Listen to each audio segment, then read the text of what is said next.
విజయనగరం జిల్లాలోని కీలక నియోజకవర్గం బొబ్బిలి నియోజకవర్గం. బొబ్బిలి నియోజకవర్గం చారిత్రక వారసత్వ సంపదకు పుట్టినిల్లు. అటువంటి బొబ్బిలి నియోజకవర్గంలో రాజకీయ చైతన్యం కూడా ఎక్కువగానే ఉంటుంది. ఈ నియోజకవర్గం ఏర్పడిన తర్వాత అత్యధిక సార్లు కాంగ్రెస్ పార్టీ ఈ నియోజకవర్గం నుంచి విజయం సాధించగా తెలుగుదేశం పార్టీ ఈ నియోజకవర్గంలో 3 సార్లు మాత్రమే గెలుపొందింది. మరి ఈసారి ఎవరు గెలుస్తారు?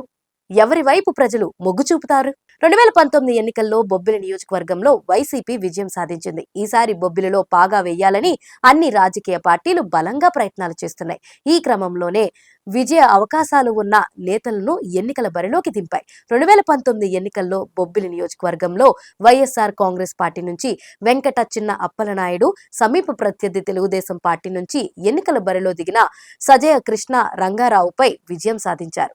ఇక ఈ ధాఫా బొబ్బిలి నియోజకవర్గంలో సిట్టింగ్ ఎమ్మెల్యే చిన్న అప్పలనాయుడుకి మళ్లీ అవకాశం కల్పించింది వైఎస్ఆర్ కాంగ్రెస్ పార్టీ. ఇక తెలుగుదేశం, బీజేపీ, జనసేన ఉమ్మడి కూటమి నుంచి టీడీపీ అభ్యర్థికి అవకాశం దక్కింది. తెలుగుదేశం పార్టీ నుండి బేబీ నాయన ఎన్నికల బరిలోకి దిగి ఈసారి ఆమె తుమి తేల్చుకోవడానికి రెడీ అయ్యారు.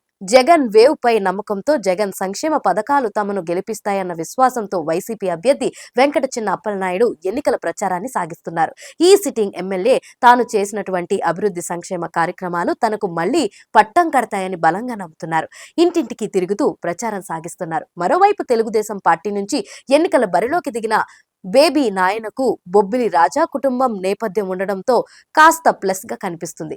ఎన్నికల్లో టికెట్ ప్రకటించక ముందు నుంచి ప్రజల్లోకి జోరుగా వెళ్తున్న ఈయన స్థానికంగా ప్రజల మద్దతును పొందుతున్నారు. ఈ క్రమంలో ఈసారి ఎన్నికల్లో ప్రజలు తెలుగుదేశం పార్టీని గెలిపిస్తారని ఆయన తెగ విశ్వాసంతో ఉన్నారు.